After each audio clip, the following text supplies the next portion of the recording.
Yeah, I don't care.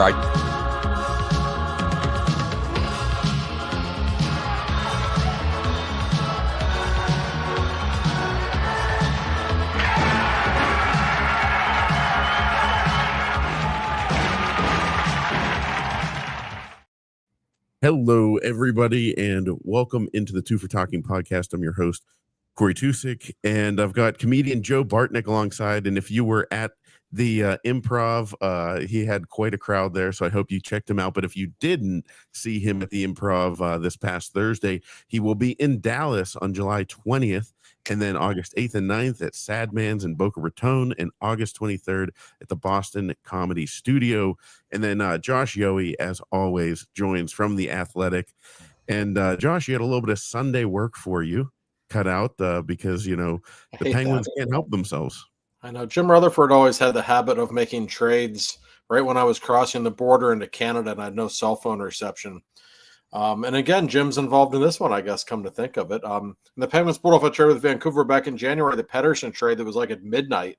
So, yeah, they got to work on the timing of these trades a little bit. But nonetheless, a very interesting past 4 or 5 days for the Penguins with a couple of trades. And they're not really giving up much to get some things in return. And that's the whole point of trading if you can pull it off. So I think a couple of interesting moves in the last few days, Joe. I love both these moves, and I just want to say one thing. I want to thank every single person that came out to the Improv on Thursday night in Pittsburgh. What an incredible show, and thank you all for being there. I love these two moves. I've enjoyed Dubas's summer after the first pick. I think it's been all uphill since then. No, to get to today's news, Silovs, full disclosure, I picked him to win the Rookie of the Year this year. I knew he sounded familiar for more than one reason. I literally was like, where did we talk about him in the podcast in the past? So it didn't go so well for him. It did. Well, he ended up, I believe he won the AHL, whatever they call the cup, right, Josh? Yeah, he won the Calder Cup, and he was the MVP of the entire AHL postseason. And people, if you're thinking about his name, maybe it sounds familiar and you don't know why. In the playoffs last season, in 24, Thatcher Demko and Joe's favorite Casey DeSmith both got injured. And he came in as a 22-year-old nobody or 23-year-old nobody at the time and beat Nashville 2 out of 3 games to win that series. Then he took McJesus and Leon to 7 games the next round, played pretty darn well given that Edmonton team and the way it was playing then. This is a really talented kid who he's only 24. He hasn't really put it all together yet, but he was also the MVP of the World Championships for Latvia a couple of years ago when they won the bronze medal and beat Team USA in a pretty massive upset, put on a show. This is a guy who's kind of got the reputation for being a little enigmatic. You know, he's great one game, then he'll give up a couple of softies the next game, hasn't put it all together yet. But boy, for giving up almost nothing, sure seems like a pretty nice risk to take, Joe. Josh, he absolutely does. And dare I say he's by far now the most decorated goaltender in the system. Yeah, I mean, he's won the most playoff games, that's for sure. Well, he's won more playoff games than the Penguins have won in the last 8 years. So, yeah, I mean, he has. He's really interesting. And for people, people have tweeted at me like, why is this guy available if he's so good? Well, number one, he's not a sure thing. I mean, there's still some uncertainty with just how good he is. And number two, the Canucks already have almost $10 million a year locked up in their top 2 goalies. And they have a couple of other really good young goaltenders in their system. They just had too many goalies. And I almost get the sense it was to do this kid a favor as much as anything. And they also didn't want to let him go on waivers or whatever and just lose him for nothing. But they just have a surplus of goaltenders. And let's be honest, Jim has a good relationship with Dubas. That don't think stuff like that doesn't play a role. I'm sure other teams were interested in this kid. I have absolutely no doubt when you consider the goaltending issues teams around the league have. Somebody said, I can't believe Edmonton wasn't on this. Why would Vancouver trade him to Edmonton? Like they don't want to help the best team in the West. Of course they don't.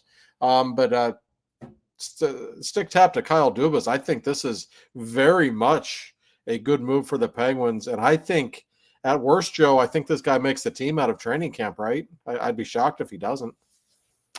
Yeah, if anything, it's only going to hurt the young goaltenders, because I think I think this paves the way to get rid of Jari. It may. Yeah. Does that as Marcy tweeted in, is this an indictment of Bloomquist in his development? That was actually my first thought. I don't know if indictment's the right word. I just don't know how good he is. He had a couple of really good games last October when he came out of nowhere, and Jari sucked in the first game of the year. Then Bloomquist stood on his head the next 2 games, and I think it gave us maybe an inflated perception of where Bloomquist was in his development. I'm not saying he's bad goalie.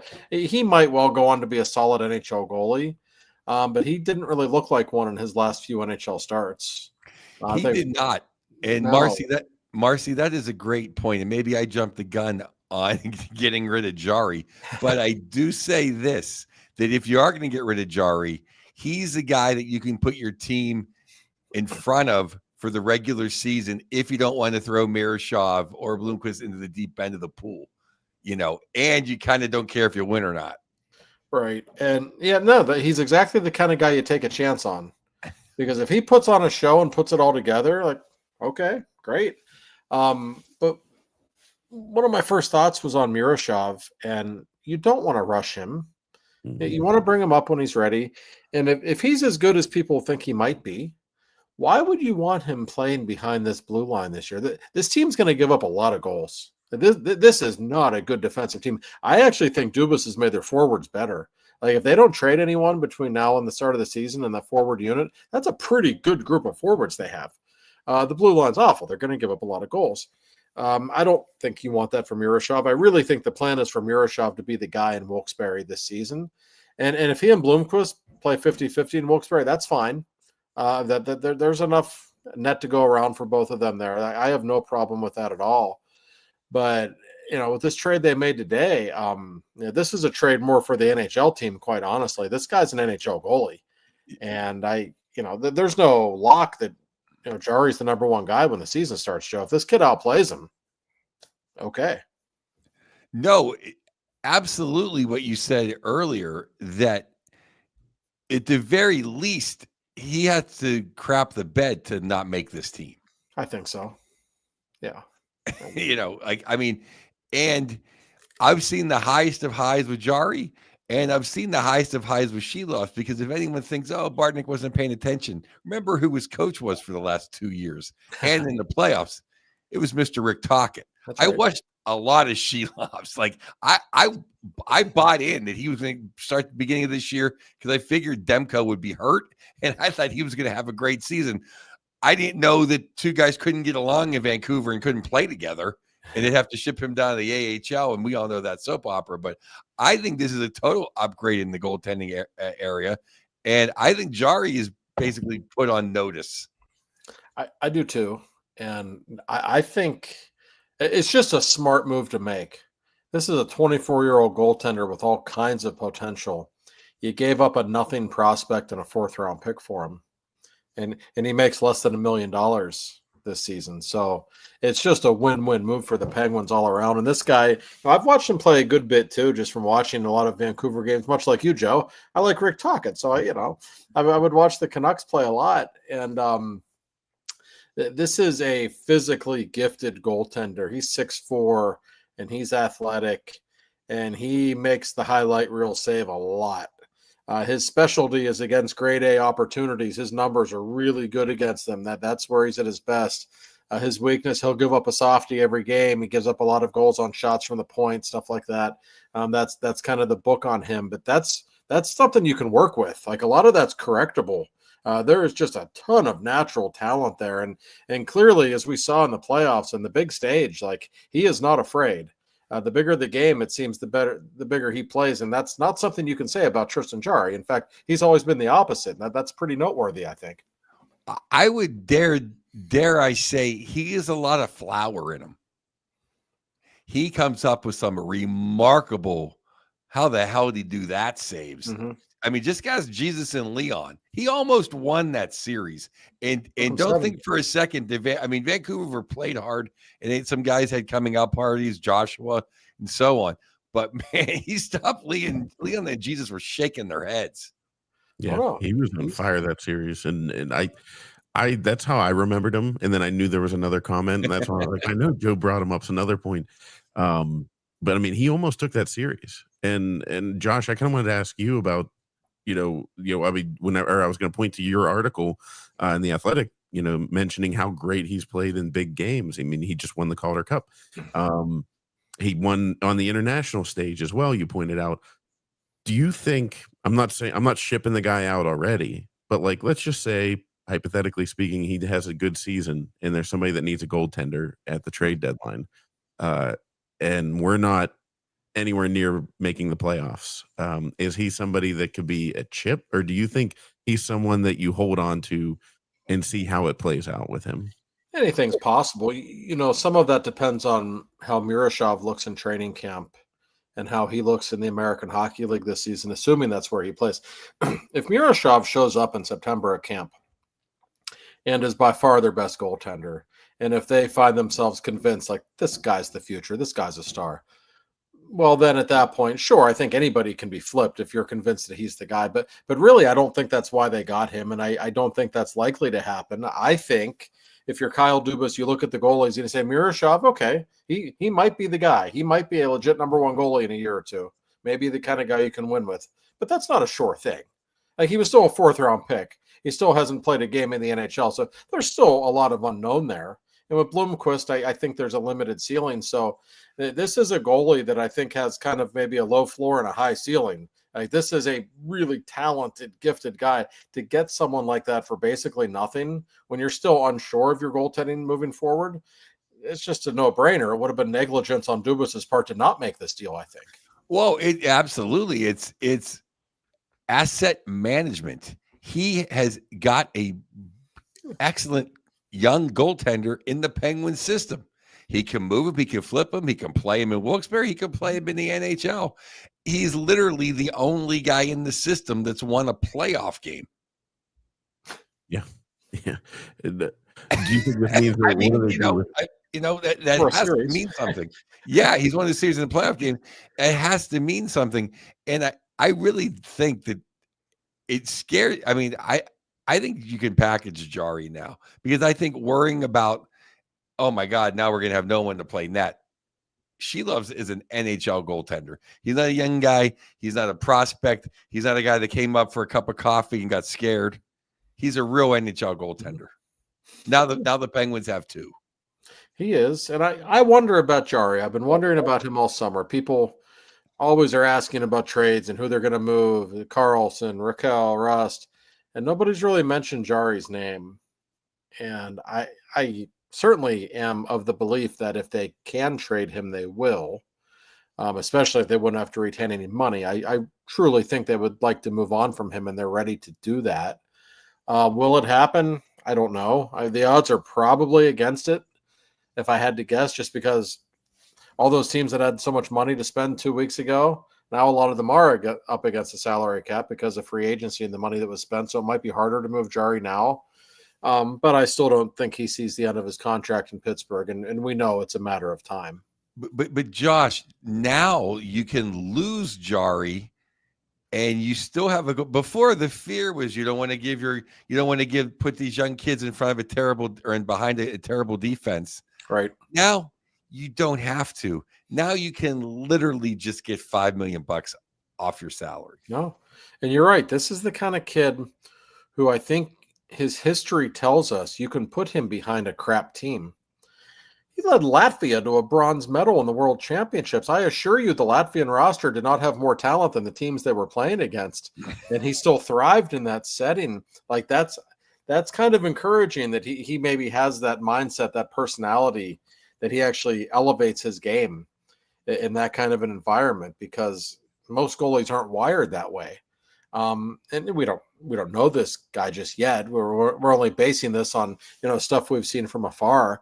But yeah, I think he's a really intriguing player. I actually spoke with our old friend Jim Rutherford this afternoon after the trade, and he basically told me, like, he's a little inconsistent, We asked him to work on some things, and he did, and he got better, and he's trending toward becoming a really good NHL goalie. That's what Jim thinks, and I don't think Jim was just saying that to be nice. I think he really believes that. I don't think he wanted to lose him from the organization, but I just don't think they had much choice because they had so many goalies. That's the story of Jim. He's been down that road before. Too many good goalies in the organization. I'm going to lose one of them, and on a lesser scale, he lost one today that I don't really think he wanted to lose. So. It's just to the Penguins' benefit that this is a win-win for the Penguins. Like if he doesn't work out, you didn't really lose anything. No harm done. But why not take a chance on somebody with this kind of talent? It's turning history, because how many times have I sat on various podcasts and radio stations in the last decade and been like, that guy went for that? Why didn't we get involved in that try? Yeah. Why didn't we get that guy? If I would have seen that Silovs went to anybody else for nobody in a 4th round pick, I'd have been like, I can't believe we didn't get him. We finally won a trade like this. This was literally handing someone a Christmas gift. And with all due respect to Chase Stillman, I know he was a former 1st round pick. He scored 1 goal in 19 games with Wilkes-Barre. Like I don't know if there's much there. That's not a prospect that the Penguins thought was a part of their future. You lose a 4th round pick. Christ, they have so many draft picks in the next 3 years. They can afford to lose a few of those draft picks, and that's not going to hurt them. And I also think, I know Jim Rutherford really well. And yeah, his job and Patrick Alvin's job is to get the best return they can anytime they trade a player. But when Jim likes somebody, especially, he'll take care of them a little bit. Jim knows what the goaltending situation is in Pittsburgh. He knows better than anyone what it is. And so, I'm sure there were multiple teams interested in this kid, but Jim knows in Pittsburgh, he could really theoretically have a chance to be the guy. And I'm sure he wanted to give him that opportunity. So sometimes trades are more simple than you think. And it really does work like that from a human standpoint. And that might be the case here. I'm sure he told Silovs, you go to Pittsburgh. And these guys in Pittsburgh suck. You might actually be the guy. Yeah. Did Jari play last year? Yeah. I mean, beat out Jari. I love Uncle Jim. He's like the uncle that like you don't know what he's gonna do. He comes down. Maybe he's had a few pops, and he's like, maybe he's gonna give you some candy, or maybe he's gonna start a poker game or something. You don't know. Right. I love it. He's like all my uncles, and how I'm the uncle to my nephews. I will say this: a fan listener, thank you for chiming in, said, does Latvia have a better defense than the Pens? I don't know about that, yeah. but I know Latvia's defense has Kavorka. That's right. The lure of the animal. I was at the World Championships in Sweden back in May, and I will say this: the Latvian fans can really party. I was outside of the arena in Stockholm, and the Latvians were all I saw was booze and cigarettes in every corner, and not an unattractive one of the bunch. They were having a good time. The Latvians, they were our kind of people, I assure you. I'm fired up, and I'm also fired up about the other trade. Yeah.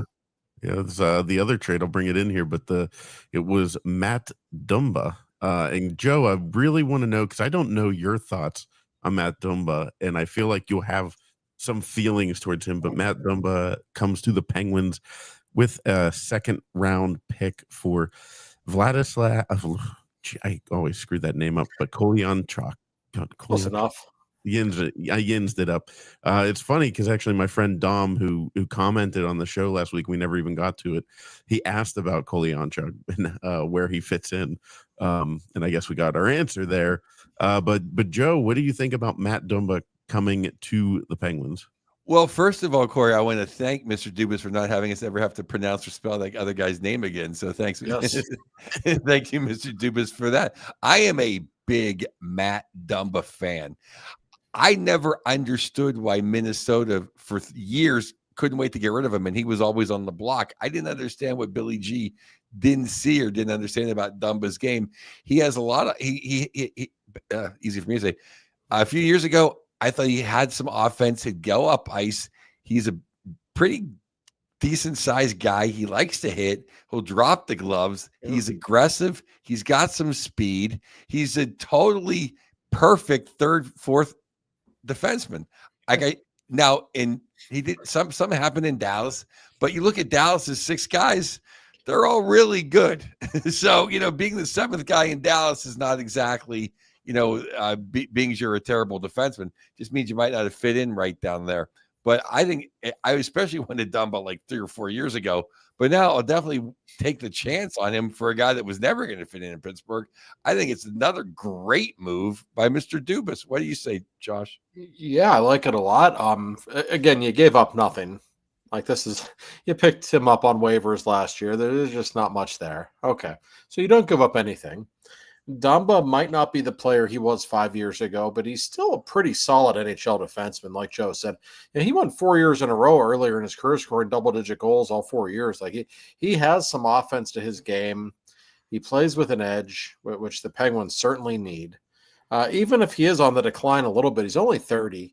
And if he's, I think he's still a good third-pairing defenseman at worst. And like you said, okay, he was the number 7 guy in Dallas. Well, Dallas on paper might have had the deepest team in the league. So there's no harm in that. That I'm not going to, judge the guy too harshly because of that. But again, we talk about Dumba and getting him for nothing, and that's great. He doesn't make that much money.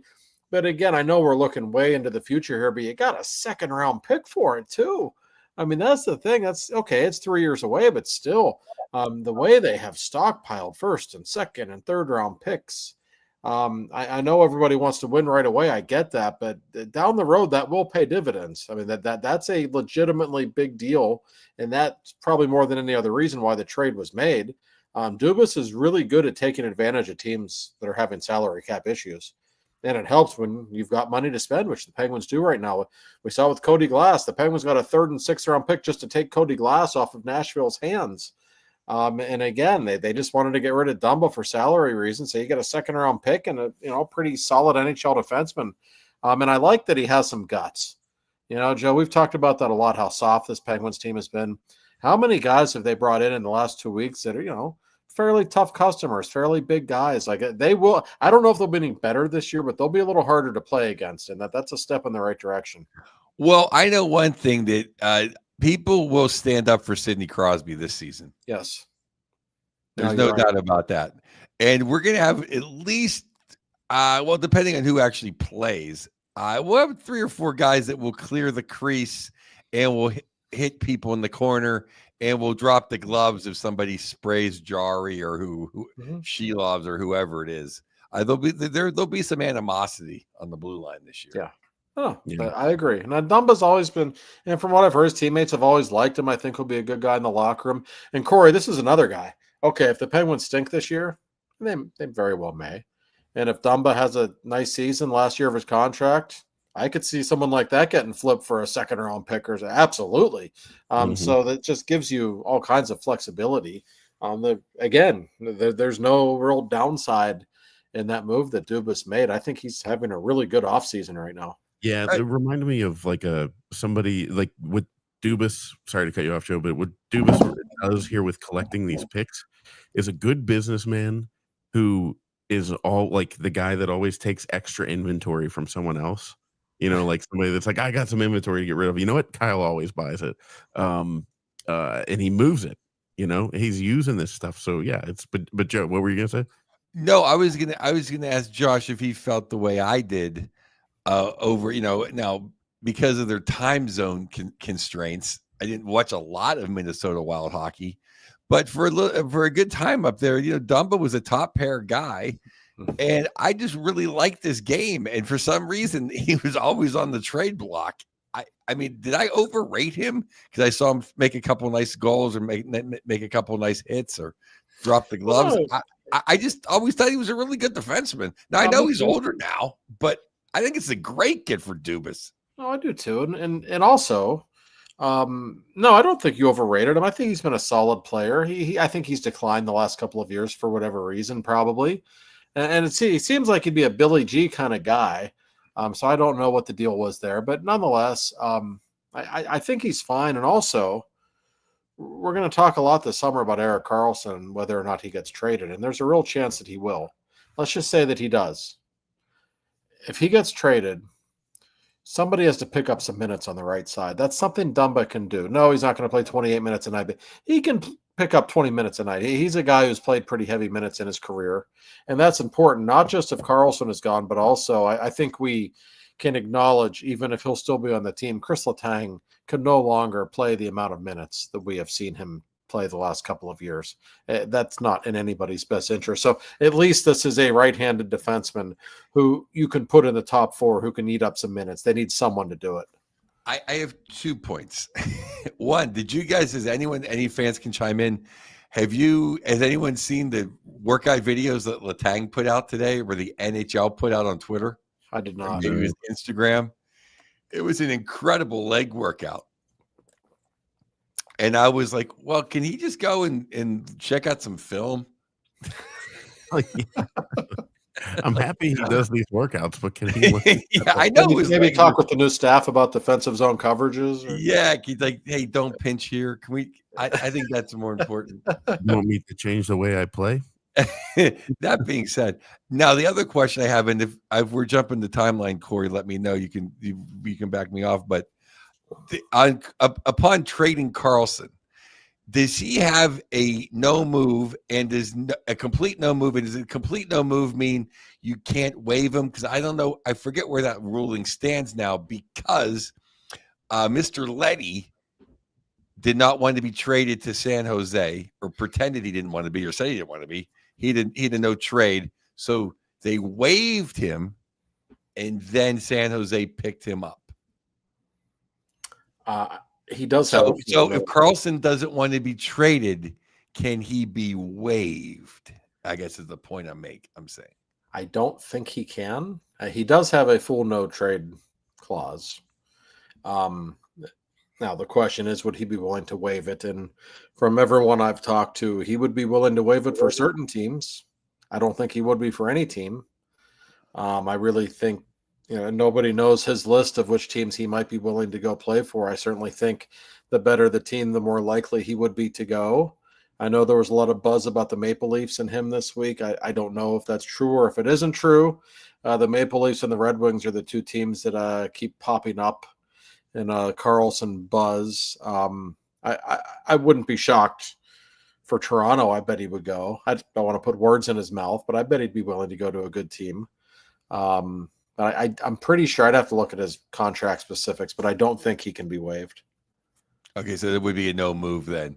Or, Right. or is it if you're a no move, that means you can't be waived either? I guess that's the point of a no move. So.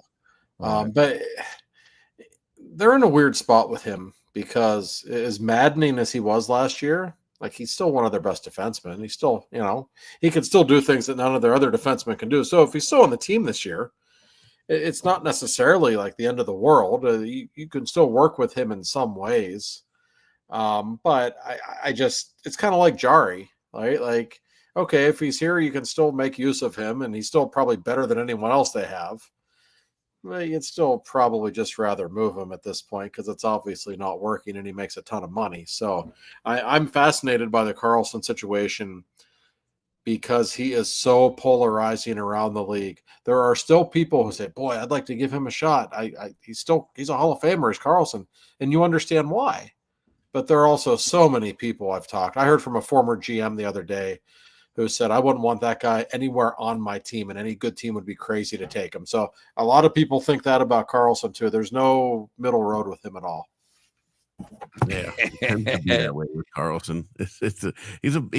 I didn't think he would be this polarizing of a player.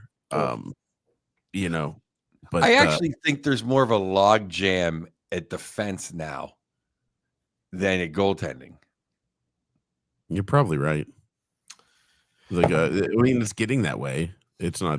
I don't think they're going to say no to, new defensemen. There's a logjam, but they're all like number 5 or number 6 defensemen. Yeah. That's the problem, right? Yeah. But they're all guys I like to take a look at, though, Josh. Yes, for sure. Yeah. I mean, I want Pickering and Brunicki to play. I like calling them Brunicki. I want to see them. I want to see them play. And you still got Tang. I mean, all the bottom guys, but that double A guy, Wotherspoon. I'm spacing on somebody. Like, I want to see these guys play. No, and you will. There's no doubt that you will. I'm actually writing an article for The Athletic this week. They always like when we throughout what we think the opening night roster might look like, 3 months before the season starts, whatever. People like reading that kind of stuff. And usually it's real easy. And I was looking at the roster tonight thinking, oh, shit, I got some decisions to make here. I don't know.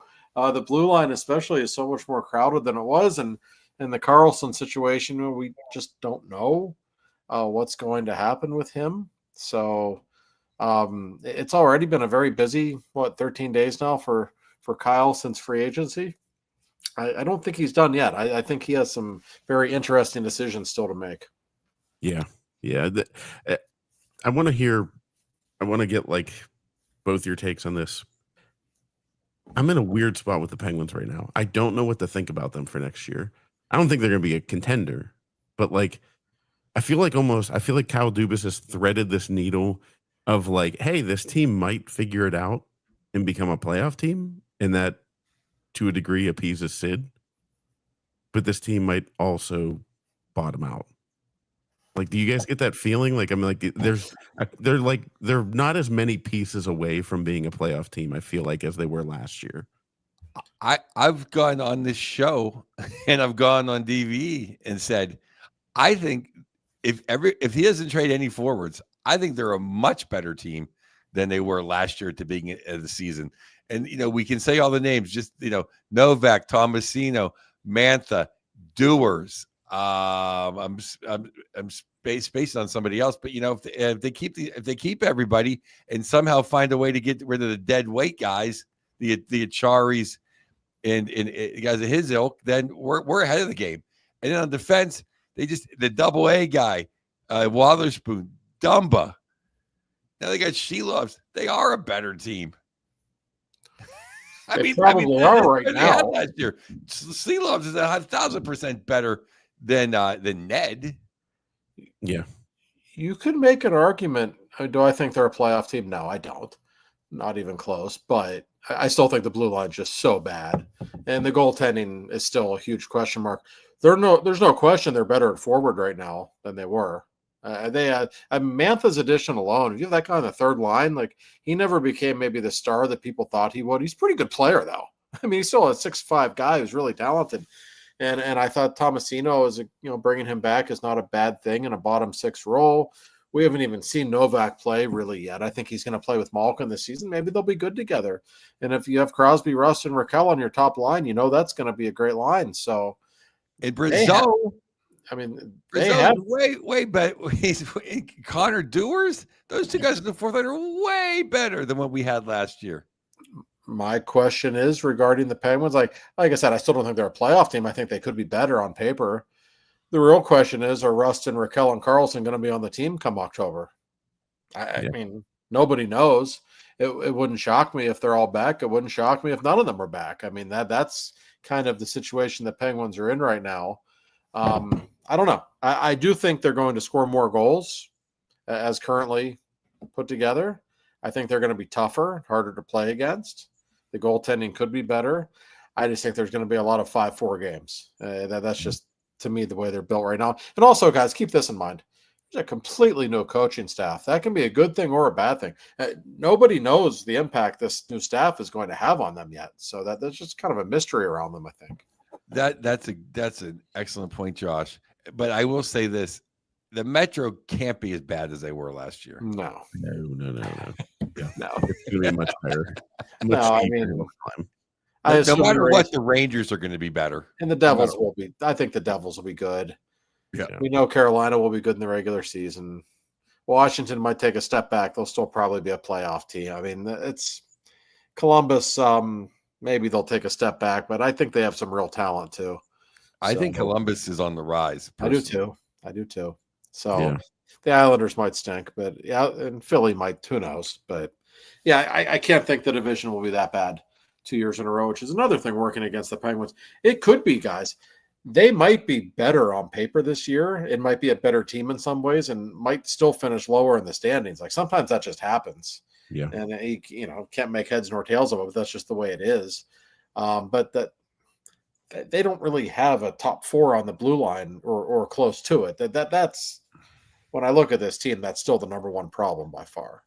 1,000% on that.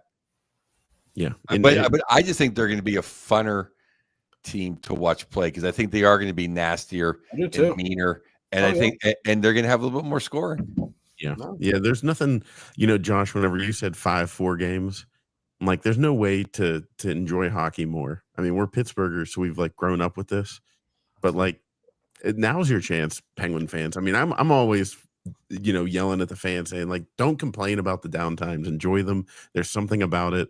But then like Joe, like you said, like now we have some ass kickers that are just gonna get in there and make it a little dirty. You're not gonna, I mean, you'll still have Ryan Graves somewhere in the building, but you're not gonna have some.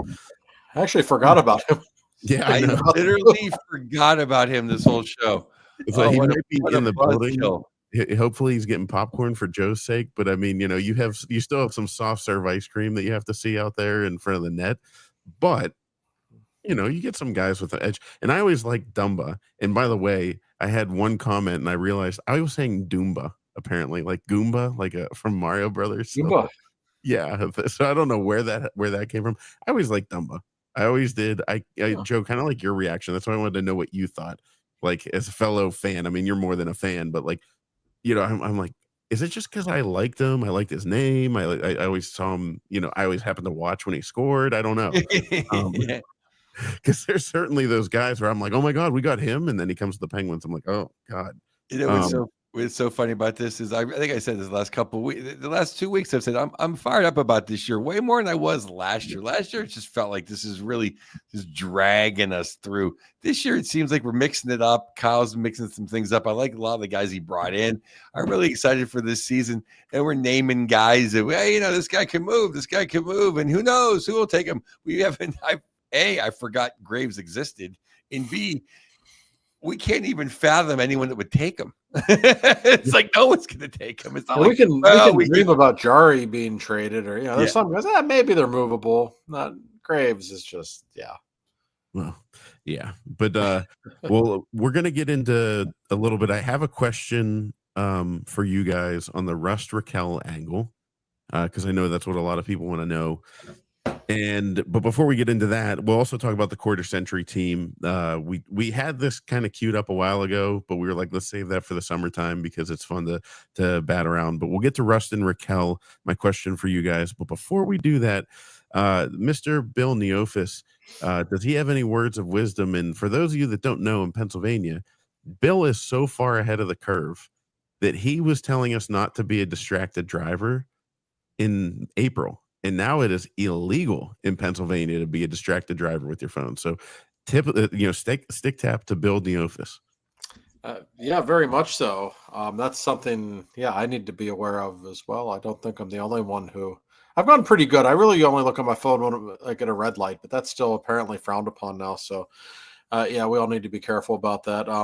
Listen, he's the king of Pittsburgh insurance. We say it every week. We don't just say it because he's a sponsor and a friend. It's actually true. I mean, we're just speaking truth here. Bill's the greatest. Neofis Insurance. They've been open since 1960 in Pittsburgh. So that's what 65 years, I guess, right? So for 65 years, they've been helping people in Western Pennsylvania get the best kinds of insurance.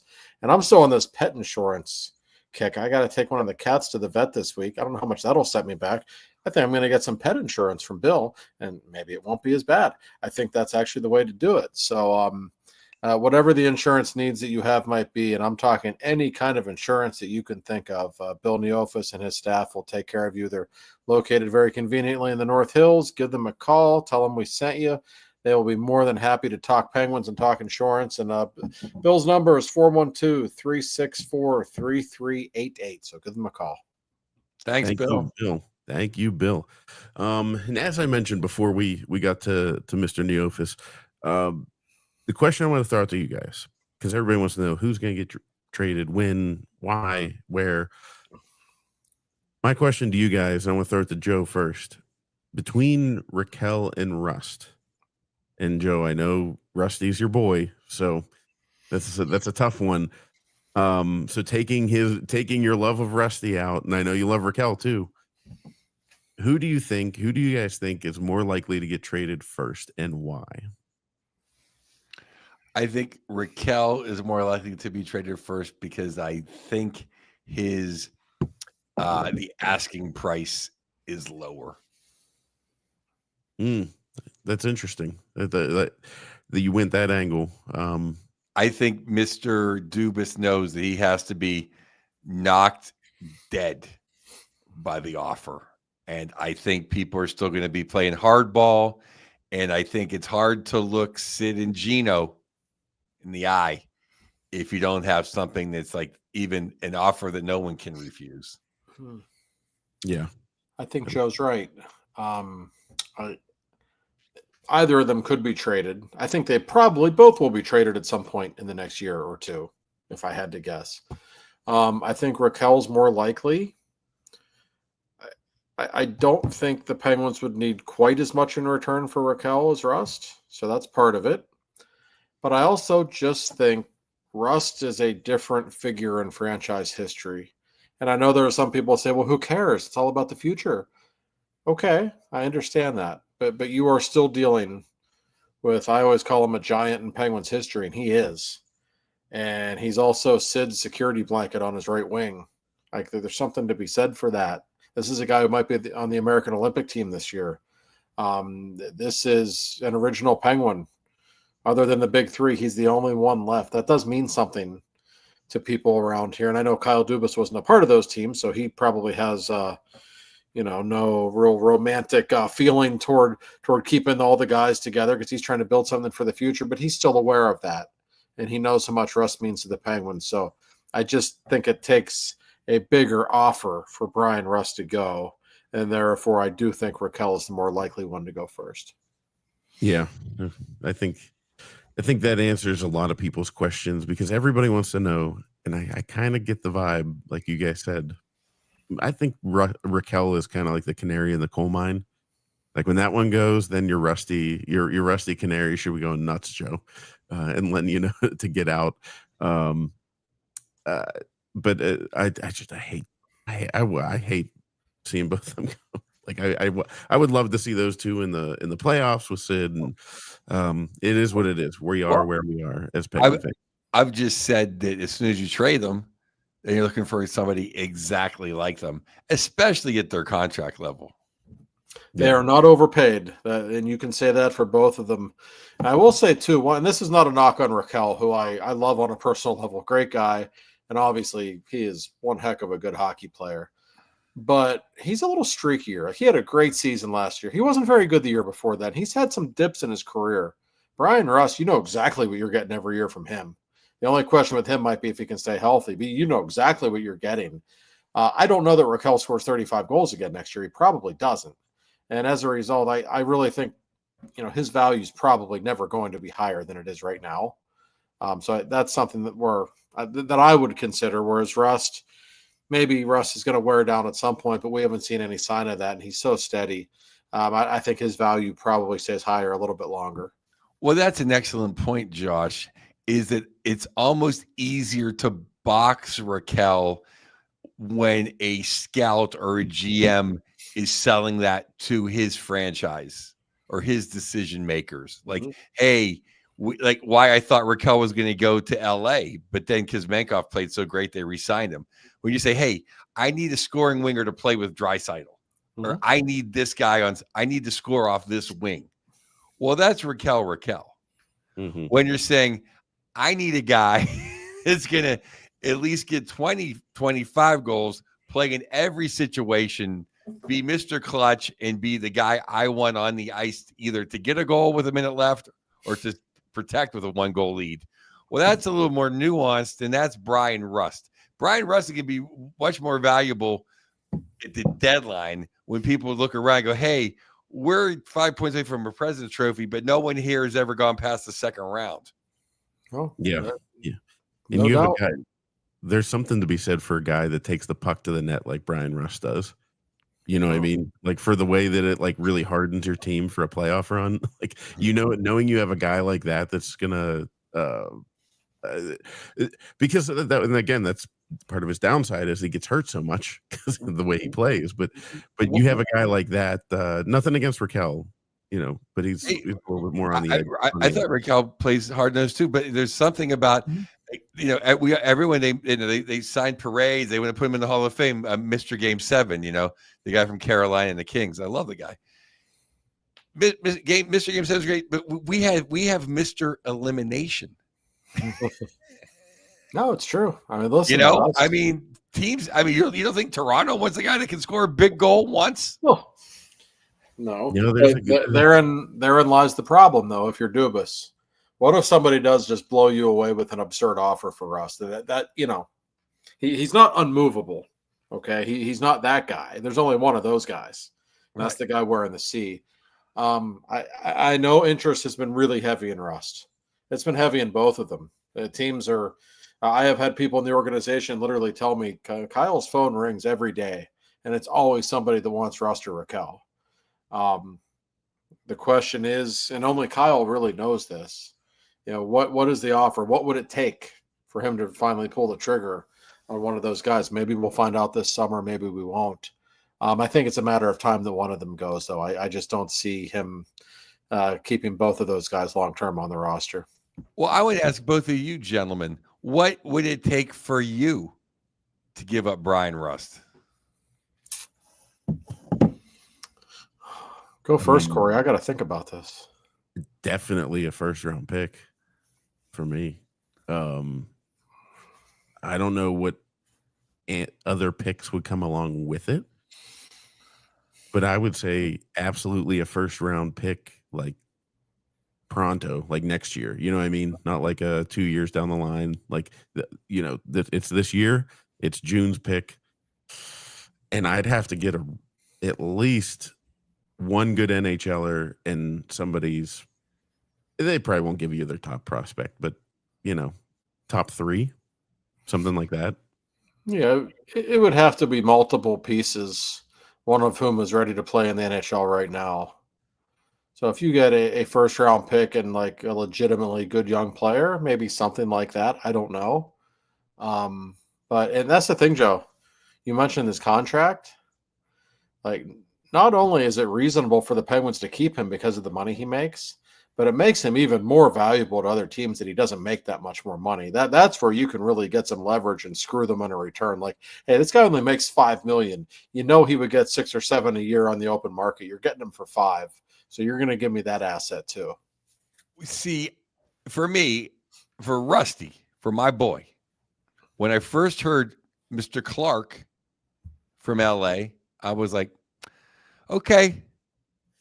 Well, now I'll listen to the phone call. Mm-hmm. To me, it'd be like Bo and Byram, and more. To me, it has to be a projected top pair defenseman on the Pittsburgh Penguins. After that, the picks and whatever minutia you want to throw out to make the chart on the NHL Tonight look longer. Okay. But I didn't know that guy's going to play 25 minutes for the Pittsburgh Penguins on the top pair. That's what I need back, because you're not going to get the forward that have to come back would literally have to be, Lundell or, someone that we're not going to get. So give me, or Nyes. So give me the defenseman that's the top pair defenseman that's a number 3 or 4 on your team that they can play next to Letang. Yep, and that makes sense, because that's obviously a massive area of need for the Penguins moving forward. But Joe's right. Come July 1st next year, you're just looking for the next Brian Rust in free agency anyway. You're not wrong. And it's not like they want to trade Rust or Rakell. I think that needs to be clarified to people. Rust and Rakell, other than Sidney Crosby, who doesn't want to be traded, those are their most attractive assets to teams. Like, those are the guys who would get the biggest returns by far. No one else is even close. They might get something back for someone that take most of Erik Karlsson's contract, but that's not really a trade that's going to help the Penguins other than saving money. Whereas Rust and Rakell, who are, listen, Rakell is 32, Rust is 33. They are on the back 9 of their careers. If you could get, multiple important assets moving forward, you have to consider it. And the Penguins still have so many guys who have no trade clauses or who just aren't really movable or have bad contracts. Some of that's Dubas is doing, some of it isn't. But that's why he's in this situation. If he wants to keep rebuilding and keep moving this thing forward, and keep getting like real blue chip return, those are the two guys that are going to bring that, and we all know that. So that's the situation he's in. Be careful trading both of them, though. If you don't want to lose Sid, if you don't want Sid to go nuts, trading both of them, that would not be fun for him. I think he'd be okay if one of them got traded. If I had to guess, losing both of them, especially Rust, I know that would really sting. That is kind of why I was nervous about losing Rakell at the trade deadline last year, because I was like, it almost felt like there's only one pillar left that's gonna, before the whole tower crumbles on Sid, and he's sitting in the rubble. So, and hey, maybe there's somebody. I got to go look at Toronto's blue line, depth chart, and see who we could get, because I get all these comments were coming in, and I'm like, wasn't going to entertain this guy, but apparently some guy was like I Googled him, and he's like some YouTuber that does YouTube videos after Maple Leafs games. But apparently he was saying stuff like, "How's Josh know what Sid wants?" in your articles and all that kind of crap. I mean, who doesn't say that stuff? But it comes from Toronto. So now that I know there's a Toronto YouTuber, some rando dude. Why is it that hockey fans in Minnesota and Detroit or wherever else don't give a shit where Sidney Crosby plays, but all the Canadian teams are just very insulted that he's or all the Canadian fans are very insulted that he still plays in Pittsburgh. I've had Canadians fans just going nuts on me on social media all week. Like, Sid wants to be here. Like, I don't think he does. I'm sorry. I think that would drive him crazy probably. And I love Montreal, but it's just it's the topic that just won't go away. Yeah, it's so annoying, and even Elliot Friedman gave it a little bit of talk on Kyprios's show. He didn't go as far as saying that he thinks it will happen, but he was kind of playing into Kyprios's scenario of like, well, yeah, at the Olympics, I could see that happening. I don't know. I mean, it's summertime, so I guess everybody's just looking for something to talk about. Oh, that's for whoever the Maple Leafs blogger or whoever. Like, I probably have spoken with Sidney Crosby more times than that guy, so I might have a better feel for what makes him tick or what he would like to do with his future. And again, I'm not speaking for Sid, and I say this on the show every week. Like, Sid doesn't owe Pittsburgh a damn thing. If he wants to go, no one's going to be insulted. Everyone's going to be happy for him if he, finds success in his next stop. But I only base it on what he's told me and what he's told other people and what he always says when he doesn't want to go anywhere. He was skating at 8 a.m. before the prospects last week and was, going out of his way to meet them afterwards. Like that's not how a guy behaves when he wants to be traded. Yeah. Yeah, no, he's not showing the language, it's not coming across, and I just feel bad for the guy. I mean, it's hard to feel bad for Sidney Crosby. He leads a pretty good life, but it's got to be annoying, and whatever. It's people need stuff to fill their summer content. And speaking of filling, what a segue, Corey! Jesus. We've been holding on to this one since it came out. The NHL's quarter century team, and Evgeny Malkin is not on it. No, I'm just kidding. He is not Mr. 26 on this one or whatever. Joe, I was trying to verify while the show was going on if this is the same image or not, but I found an image. It looks like it possibly is a fan one. But it's probably pretty close. So let's go through it. I mean, we could just use that for a visual. We have the list that you texted to as well to go off of. But is there anybody that's not the list I had? Okay, that's not the right. Maybe. Well, you know what though? I don't have. Now this is great radio. Or I didn't see. I didn't have Pavelski. You didn't have, and Pavelski. I don't have Brent. I didn't have Brent Burns, and I didn't have Hedman. Huh. Well, that's just the fan vote. But let me. Oh, that's the fan. Okay, that's why. So this is not the official one. So let me just read real quick the official one. Yeah, go read through. Okay. So because I was saying everyone on that list is everyone I was going to argue for the next 20 minutes for. I'll put that up there for that way you have notes to look at. No, don't, because I give away. Okay, so here's the official 25 from the 25th century.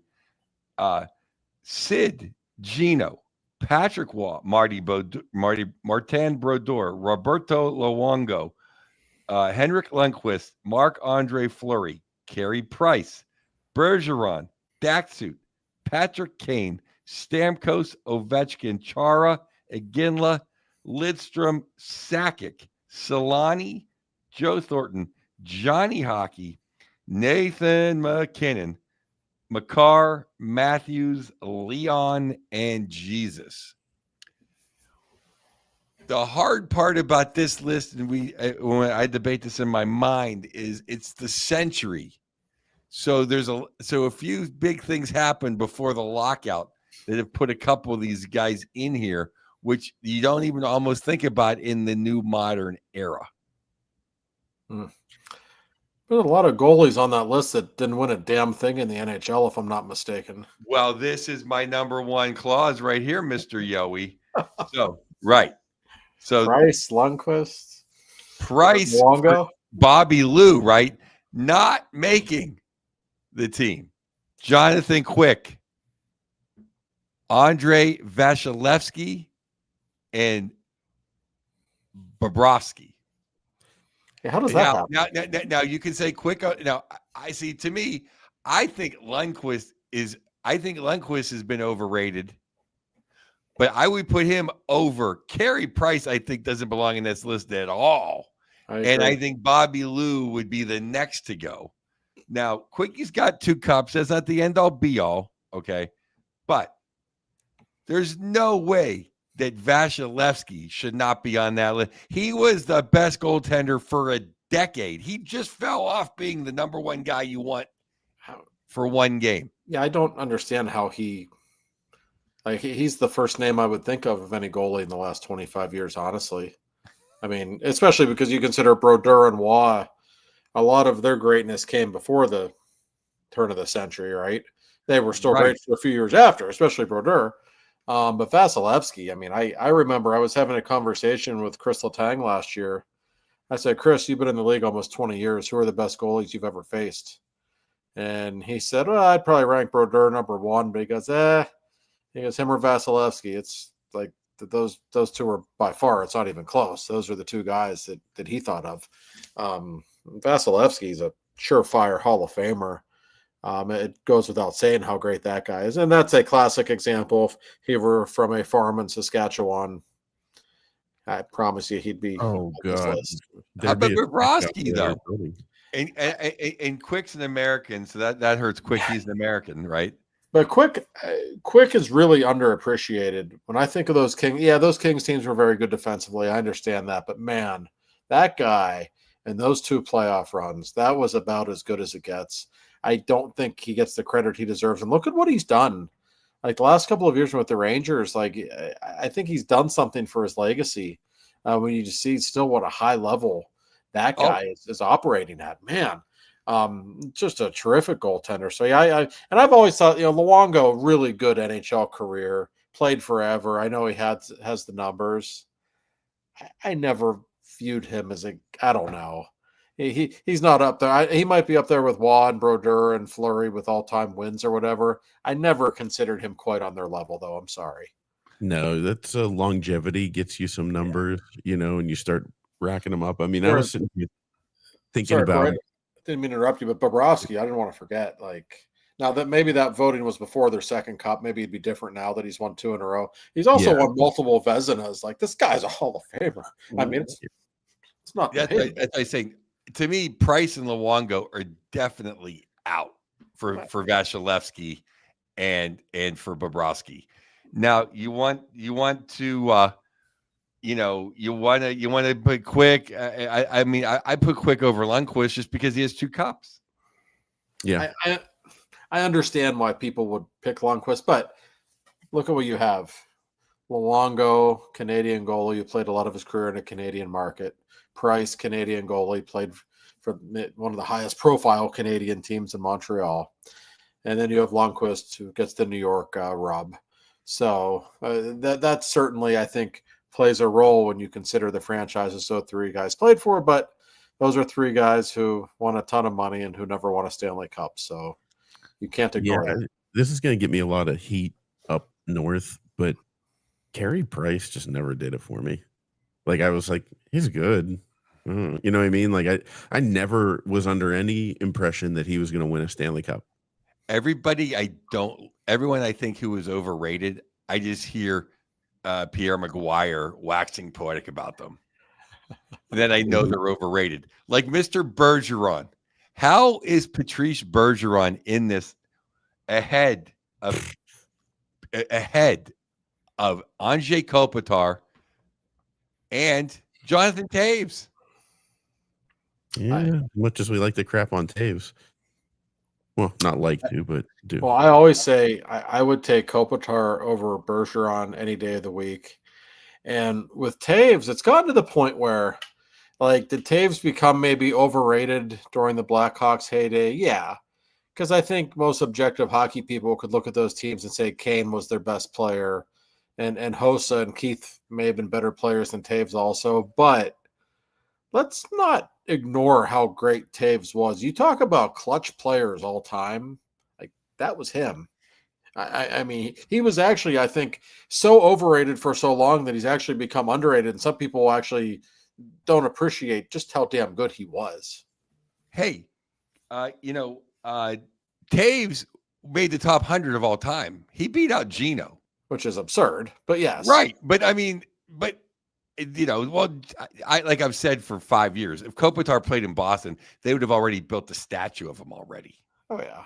Oh, no doubt. I mean, to me, Bergeron's Bergeron is one of the 5 most overrated players in my life. Oh, he wins big draws. And what big games has he won? And he was Barkov didn't make the team. Barkov is 10 times better than Bergeron. Well, Bergeron was also in one of the worst NHL commercials ever, which is saying something because the NHL doesn't really put out the greatest media. Do you remember those World Cup of Hockey commercials? Yeah, they weren't good. Well, with what I forget what that character's name was. It was pretty bad, and Patrice Bergeron put on one of the worst performances I've ever seen in a commercial. And here's the other thing: if you want to give the career achievement award to Brodeur and to Waugh, how do you not give it to Yager?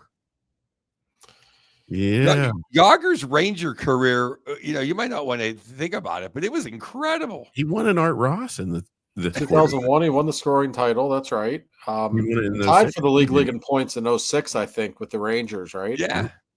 And he was 2017, I think, or 16 or 17. He came in 4th in the MVP voting, for God's sake, with Florida.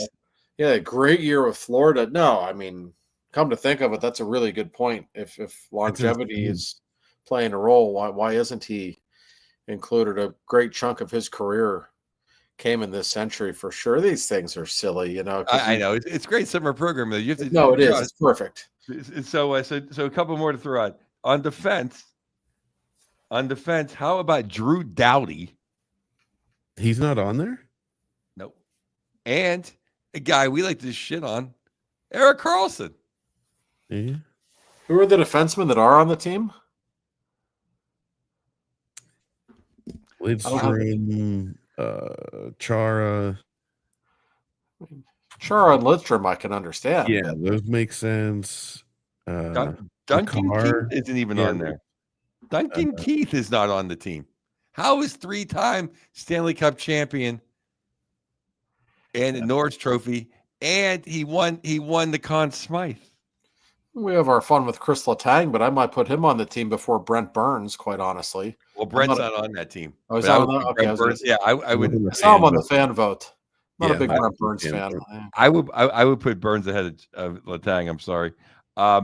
Now here's the one that here's one that I just want to say. I'm not trying to be sensitive. I know they're trying to do good things. Johnny Hockey does not belong on this list. I know. Right. I know. But what can you say? I know. I don't mean to be the bad guy. I love Johnny Hockey when he was in college. Player. Yeah, I know. I had that thought as well. Because you know who was not? Because you know what's a serious crime Kucherov is not on this list. No, again.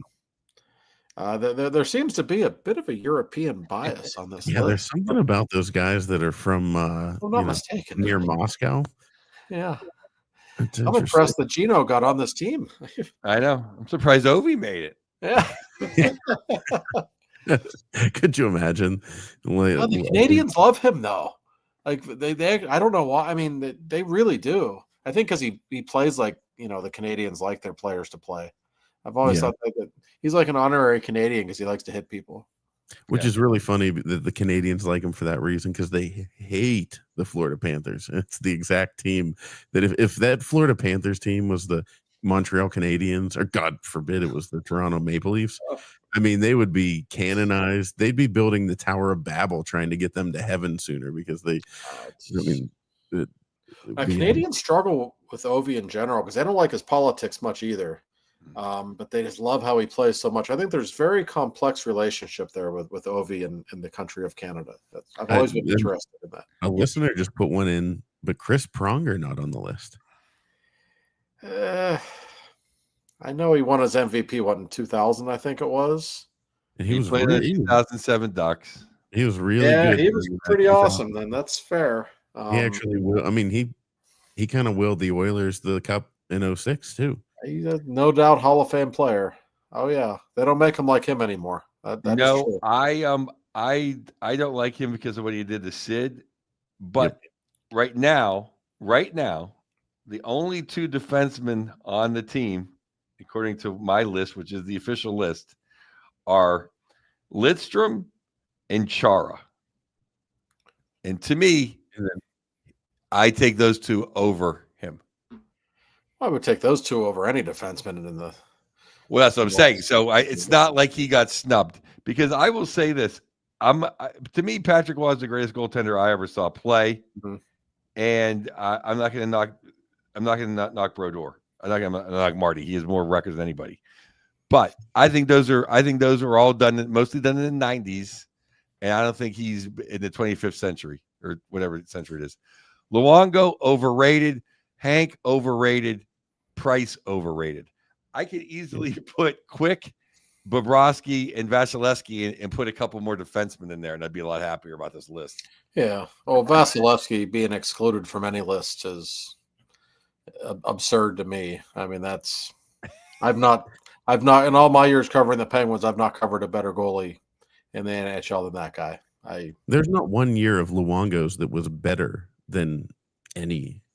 Oh, you could pick any year of Vasilevsky's, put them side by side. I don't think Luongo was ever better. Isn't it interesting how even though Flower won his cups in Pittsburgh and will always be a legend here, he needed to go to Vegas to really cement his legacy. And taking an expansion team to the Stanley Cup final just did wonders, I think, for the way we view his career. Not that he didn't have a great career before then, but there were some rough patches in Fleury. Fleury's career was a very interesting thing. He was also, replaced in almost every city he was in at one point or another, which is wild when you look at what all he accomplished. But I really think he needed to go to Vegas for people to say, yeah, that guy's an all-time great. Oh, he would have never made this list if he just went to like St. Louis and disappeared. Yeah. Yeah. You might be right. He was, Flower. We all love him, and it's one of those things. Not that the legend was written or whatever, but you have to wonder. I mean, I always sit there and go. I've said it on the show multiple times. Could you imagine if Jim Rutherford had traded Matt Murray, the haul he would have got, and we would have won the cup in 2018? But then there's the reality of the human element and leaving, and how you said, it kind of changed. It changes the scenario for Fleury. It puts him in a different situation. Because let's be honest, there were some rough years. I mean, I remember that 2012 series against the Flyers. That was not pretty. No. And he got yanked for what's his name, Vokun, in 2013. It's just one of those things. Almost the legend grew in Pittsburgh because he left. Not just one thing that people don't really understand about that time period. Fleury wanted to go. He was ready to go. He saw how good Matt Murray was, and I think he was kind of at peace with it.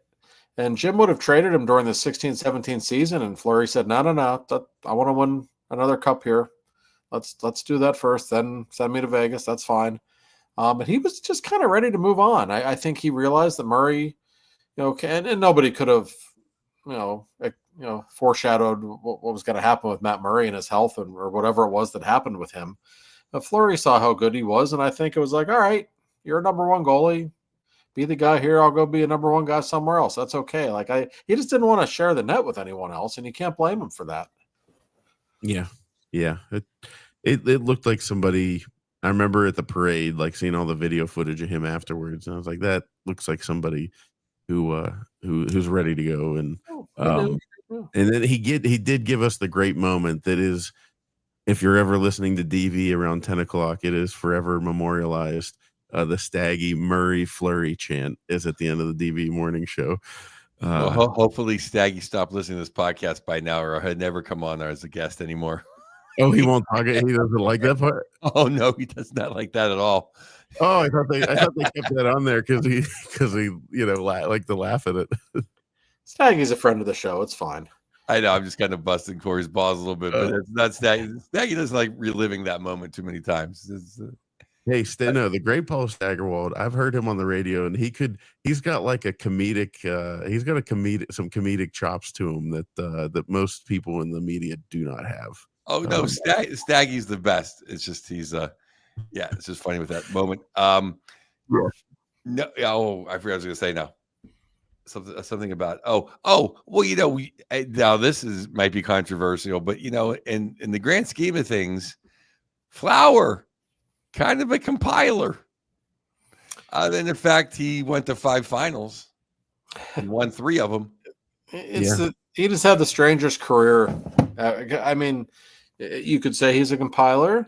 You could say he was replaced in like 5 different postseasons, I think, by another goal. I mean, that doesn't speak highly of him necessarily. Sounds like Halleback's going right to the Hall of Fame. What? All right. But the guy's got his name on the cup 3 times. He took an expansion team to the final. Well, number 2 all time in wins. I mean, that's a compiling stat, but that's one of those things that is it to me as impressive as Sid going to number 2 all time in points. There's a certain record that's never going to get touched up top. Well, the compiler thing is a compliment because that's what I said when I understood why they kept Murray and got rid of Flower, but I said at the time, and you can look it up in all the archives of radio and puck off, I said it's hard to play 60 games and win 40 of them every year. And he did it every year. He did every year. He was remarkably durable. And look at the last 8 years, how it's all been taken for granted, or it was. And you know what else I would say about him, even though it had nothing to do with winning or losing games, but I think he was like the last goaltender who was a star. Like he was worth the price of admission. He's such of a showman. Just the way he would pet the posts and, talk shit to people in the middle of games. And it was obvious he was doing goalies don't do that kind of stuff. And you'd watch him and he was just so different and so entertaining. We talk about, staying up late to watch Vancouver games sometimes when you had nothing else to do. If Flower was playing, I want to go to bed. But Flower's playing. I miss watching him play every night. I got to tune in. Like no other goalie makes me. I gotta watch Flowers playing. But anytime he played, you just had to. Well, it was from day one. Yeah. Yes, but now, don't you think that even if it's just the media concoction, don't you think they're trying to make the Russian in New York a superstar? Yeah, and he's great. I mean, listen, he's the real deal. But he still doesn't have the charisma that Fleury had. I mean, of course they're trying to make him that. He is a little theatrical, but not not like Flower. Igor likes to take some flops and to run his mouth a little bit, but like Flower, I don't know. I always say with Fleury, it was like I thought for Pittsburgh over the years, watching him, it was as though your own child was the goaltender. And you were living in, and every time he would play the puck behind the net, like, Jesus Christ, Mark, just get back in the net. What are you doing? Like, it was like it was your kid out there because he was so vulnerable on the ice at all times. And the goalies just aren't trained to be that way anymore. They're trained to be robots. But he wasn't that way. Even the most famous save he ever made, he just lunged and threw his body in front of a puck. It wasn't exactly goaltending technique 101, but that was what made him special. Yeah. Yeah. And like from day one, Joe, I know you were at the arena that night. Josh, I don't know if you were for Fleury's first game, but I wasn't. We lost 2-0. Maybe 3-0. It was 3 with an empty netter. Yeah. Yeah. So it was 2-0 at the time, and he stopped. I mean, you knew there was no chance the Penguins were scoring that night, and everybody's cheering for that penalty shot. And like Joe, I remember leaving that game and looking at my buddy going like, it feels like we just won. Like we feel like we won. Like what happened? Well, wait until tonight. Wait until October 10th when Arturs Silovs is in net. You'll feel the same way. Be the same thing. I'll grab my game-winning goal by Anthony Momantha. That'll be from Brunicki and McGrarty on the power play. That's what's gonna be. And Gavin McKenna in the stands watching on an off night from Penn State. Just getting used to his new digs because he's coming to Pittsburgh.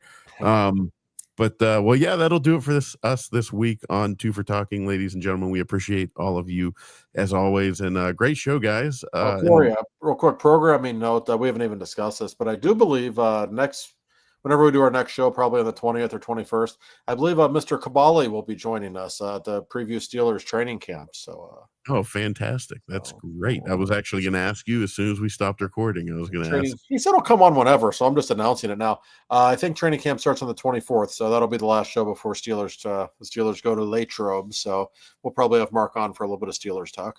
Yeah, we'll get to hear what he thinks covering Aaron Rodgers is going to be like. From his mansion in McKeesport. Get that grand piano out, Mark. That's and right. we will everybody will get to see it next week, and we will talk to you guys then.